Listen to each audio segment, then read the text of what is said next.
everybody. Welcome back to the show.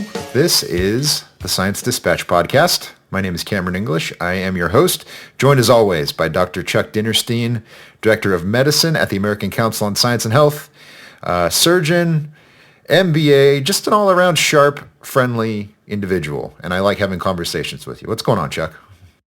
Not a blessed thing. Since we're living in one point and it'll be broadcast in the future, it's a stormy day here on Long Island. At some point when someone listens to this, it will be rainy, and that way yes, we can relate to your situation. Let's get into it. We've got an interesting story to discuss. As I've said before, Chuck has this knack for picking topics that you don't think would be really interesting, and then you read the story and you go, damn, I'm glad I read that. And of course, I'm here. I mean, it's almost a cliche at this point, Chuck, but it seems that there's something interesting that people need to grapple with. So headline of your story here, we are sitting ourselves to death, doctors warn, and what to do about it. So here's a very, very brief summary at the top, and then I'm just going to let you take it away. So are our comfy office chairs and gadget-filled desks turning us into sedentary sloths with expanding waistlines and chronic illnesses? Can standing turn desk jockeys into calorie-burning dynamos? There's a turn of phrase, everyone. Calorie-burning dynamos. Okay. That's my goal. Yeah. That's my goal. And I'm sitting at my standing desk, so I get partial credit today for this. So, I was captured by the article because anything that begins with the PR saying sitting is more dangerous than smoking has got to be read and see what's going on. And as I suspected, there was some chicanery going on, but with all good chicanery, it did hide a kernel of truth. And the kernel of truth, let's get to the truth and get that out of the way so we can talk about the rest of the article, is a concept that one of the authors described as NEAT, the energy that we expend doing everything that is not sleeping, eating, or actually exercising. In my case, 15 other hours a day of my activities. And he was concerned that we didn't really make great use of that time. For example, I think we can all think of the times when we drive round and round the parking lot looking for a closer space. Again, as Nassam Taleb has pointed out, there's a certain insanity to that when you drive round and round looking for a closer place to the gym, when you could just get the extra minute or two exercise that way. So it certainly is true that we could find ways to invigorate our daily activities outside the areas of sleep and the time that we set aside, if we do it all, for exercise. And Dr. Levine, who has lots of degrees and works for lots of organizations, was particularly concerned about how sedentary we are at work. And he began by talking about the arrival of the desk chair sometime in the 30s with the arrival of the office. With the Industrial Revolution, we had the automation and the production line, but in the 30s and 40s, and certainly into the 50s and 60s, as we switched away towards what has become our service economy, more and more people were involved in working with the office, and more people were sitting in chairs, which he seems to feel contributes to our slothful behavior. So being not only an interesting academic guy, but an entrepreneur, he developed the treadmill desk so that you could multitask at one time. And so you could stand at your desk, and there would be a treadmill beneath you, which would move somewhere between 1 mile to 2 miles an hour. So you could get exercise at the same time. Now, I would hasten to point out that treadmill by themselves have their own interesting history. They were not designed as an exercise device originally. They were designed as part of punishment for criminals in Britain, and they were on treadmills so that the mills could be used to grind corn and other things. So do with that as you will. But he did develop the treadmill desk and went right ahead and started writing some papers on how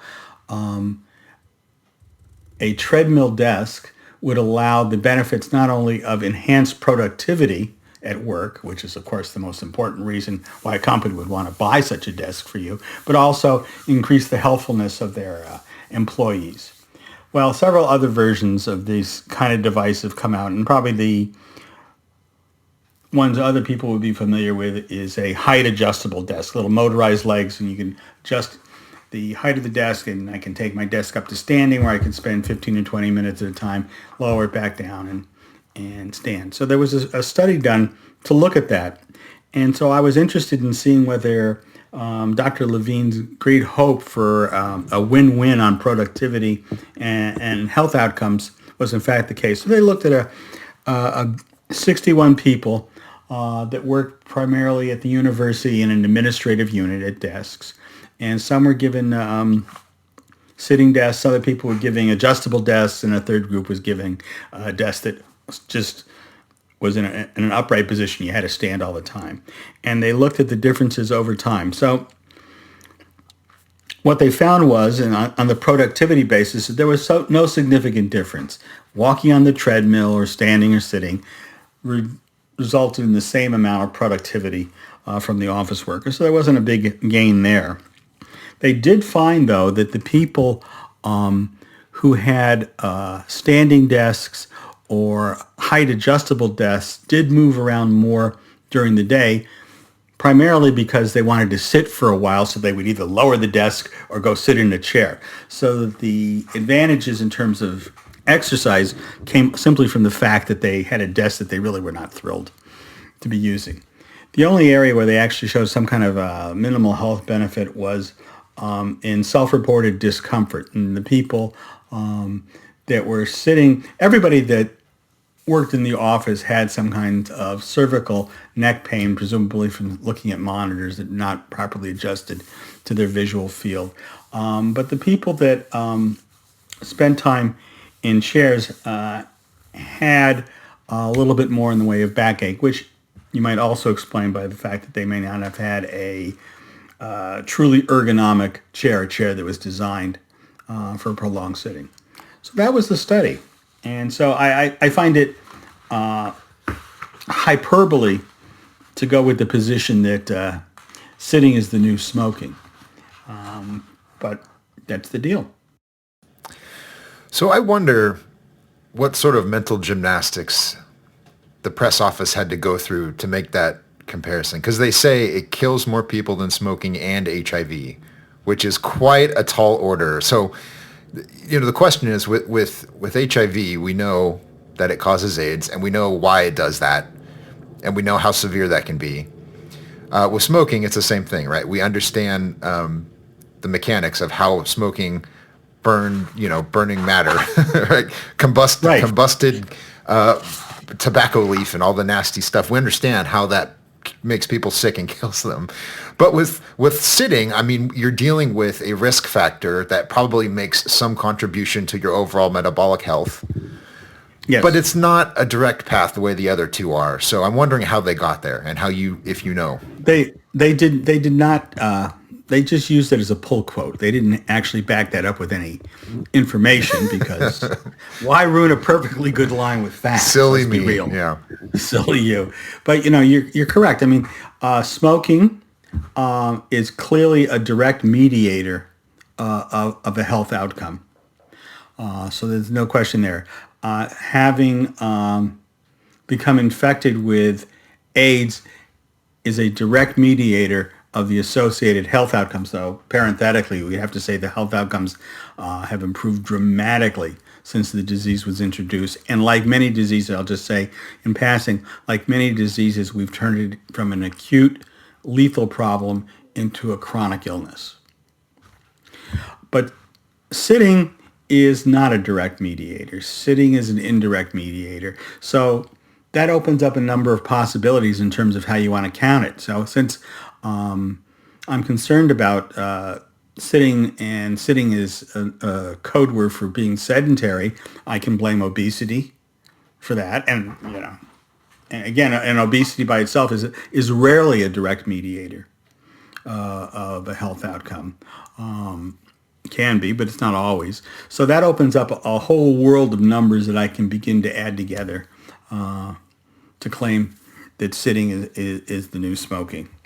And that's how they got there. But you're correct in your point, and I would fashion it to say that there are direct mediators, and those are the things that we should clearly pay attention to. And then there are indirect mediators, and teasing out how much they impact an outcome is unclear. They don't have any great information, for instance, on the exercise that these people did outside of work. They were looking at that 8-hour window. Okay, so in other words, it's quite silly to compare sitting, however harmful it may be, to contracting HIV or chain smoking for 4 decades. I think most people, when they actually look at this, would go, those are probably not fair comparisons.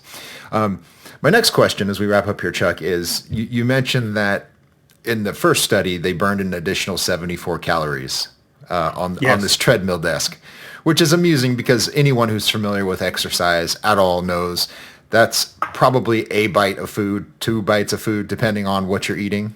So yes. The idea that this is going to have any significant impact at the population level is foolish. Absolutely. So I always wanted to use Munchkin equivalents for exercise, because that really, I would go on the Peloton and I would just, I guess, sweat to the oldies for 30 minutes. And at the end of it, I'd cleared my way for a good 4 Munchkins. So it just, it made no sense.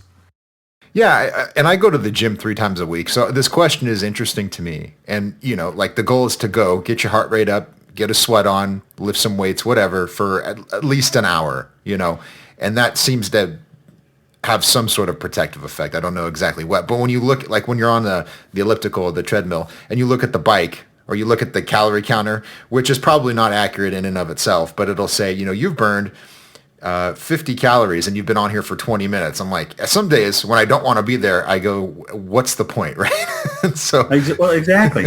and in a moment of shameless self-promotion, I will say that there's another study that I wound up talking about late at the beginning of this week, late last week, about something that they're calling exercise snacks. And the concept there is that they can show that 15 episodes of 2 minutes of vigorous exercise is equivalent to doing the whole 30 minutes at once. That you really don't need to do it all at once, which brings up the question of, are we exercising to lose weight, or are we exercising to stay fit? Because if you're exercising to stay fit, I think that there's not there's a reasonable argument to be made that a minute or 2 of vigorous exercise multiple times during the day that gets your heart rate up, that gets you breathing a little heavily, is a good way to promote your fitness overall, even though it may not result in a huge caloric loss. So the exercise snacks was to run up the stairs real quickly, over 2 flights of stairs, to do something like that. To do, just the concept of people doing jumping jacks in the middle of one of the offices is scary, but it's that kind of thing. So that, again, when you look at all of these studies, you also have to have some sense of what the exercise or the sedentary living is promoting or not promoting. And I think we leave it at that. Well said. Well said. And I think that's probably the same rationale behind running sprints as opposed to running a mile. It's the intensity of the workout, so probably equally or more than it is how long you're involved in it. So that seems to go to, all sorts of approaches to exercise anyway.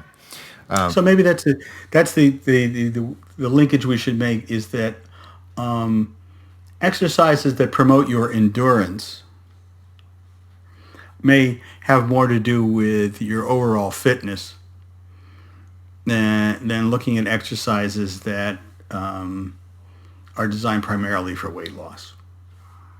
It could be. I mean, that's far more valid in my mind than this foolish study. And hey, don't be picking on Dr. Levine and his treadmill. Now, you could see the scene where somebody would be handcuffed to the thing and just be able to, use one hand to answer the phone and be dragged along by the thing for hours. Yeah. There is I quit watching the show Black Mirror a while ago because it's horrifying, but in the first season, there's an episode where people live in some sort of an office complex and they ride exercise bikes and there's video game screens in front of them. And that's how the overlords get their electricity. Okay. So people are already thinking about this, right? So it's on the hamster wheel. Yeah, right. First they came from my normal treadmill and now they've come from my desk treadmill. Okay. All right, everyone, we're going to leave it there. Go read this article that Chuck wrote. If you have the stomach for it, you can read the study.